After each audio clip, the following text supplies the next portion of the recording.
You're listening to Puma Podcast.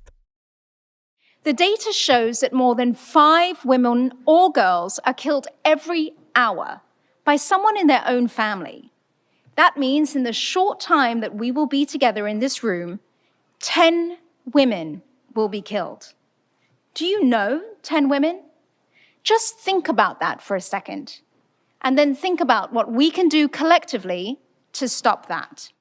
The United Nations and its member countries mark the International Day for the Elimination of Violence Against Women. Experts say there's a clear roadmap for doing just that, ending violence against women. But most countries are failing to put their money where their mouths are. I'm Bella Perez Rubio, Puma Podcast for Teka Teka News.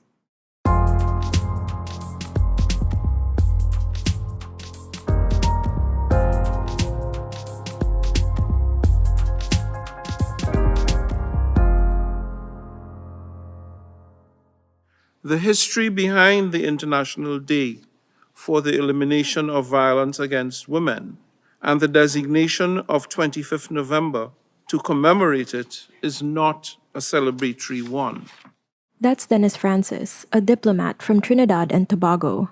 He's the current president of the UN General Assembly. Rather, it recalls the assassination of the Mirabel sisters, who displayed exemplary bravery in the fight against political oppression. Patria Minerva and Maria Teresa Mirabal lived under the brutal dictatorship of Rafael Trujillo in the Dominican Republic. They were political activists who organized opposition to the regime.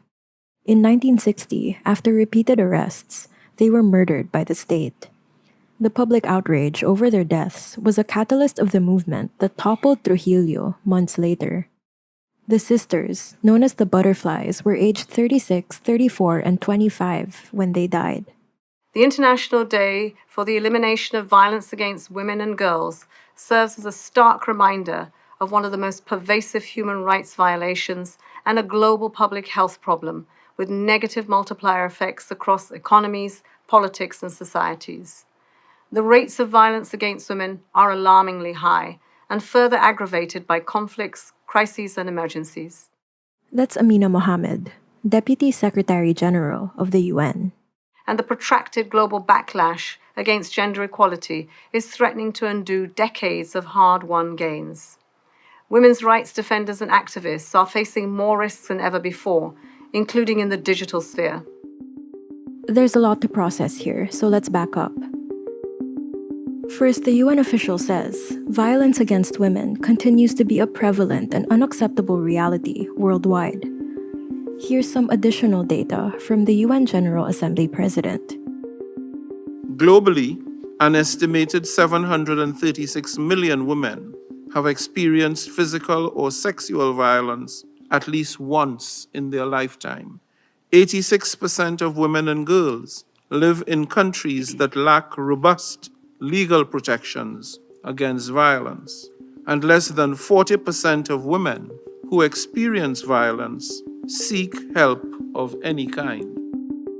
Next, UN Deputy General Amina Mohammed said the already high rate of violence against women is further heightened by compounded crises.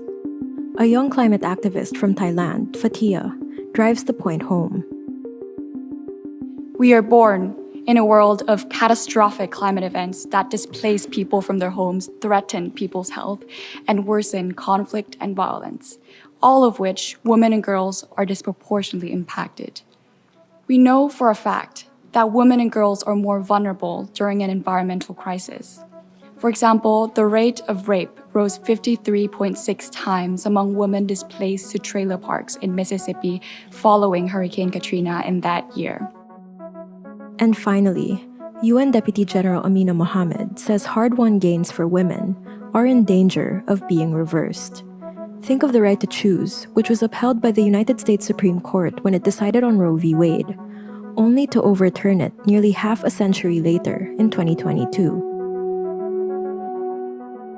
It's been a bleak diagnosis so far, but like I said at the top of this episode, there's a clear solution.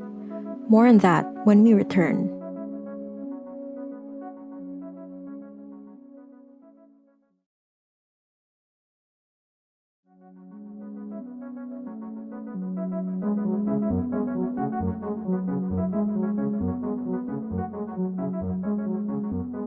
we are going backwards. That's Executive Director of UN Women, Sima Bahaus. Economic crisis, conflicts, and climate change all serve to add fuel to this fire. This is a crime against women and girls and the human family. It is also costly, with some countries estimating the economic impact at some 3.7% of GDP as a result of gender-based violence. Yet, investment is pitiful, a mere 0.2% of overall aid in 2022. Our collective folly in failing to invest is all the more frustrating because we know what to do: reform and implement laws and multi-sectoral policies, ensure survivors have access to the services they need, scale up evidence-based prevention interventions, and hold perpetrators to account. But these will not happen by themselves. We must do what we always do when we recognize the gravity of an issue: allocate serious resources. So it is indeed time to get serious, to unlock financing across different sectors. That's an entire roadmap, outlined in less than a minute. And it mostly comes down to one thing: money. The UN Women Chief went on to say that funding women's rights groups on the front lines of key issues would go a long way to protecting and advancing our rights. The World Bank says interventions can go beyond funding health, education, and activism. Investing to make public spaces safer for women is a key component as well. That includes funding for street lighting and better design for buses and trains. Eliminating violence against women is one of the Sustainable Development Goals set by the UN and its member states for 2030. But United Nations officials are the first to admit that we are far from reaching this goal. Here's UN Women Chief, Sima Bahaus. It is time to acknowledge what works and to resource it. It is time we recognize that violence against women and girls in all its forms is a stain on our humanity. It is a hindrance to peace, a hindrance to security, and a hindrance to sustainable development. It is time we fight all violence and its root causes. And that was today's episode of Teka Teka News. Again, I'm Bella Perez Rubio. Pidoy Blanco edited this episode.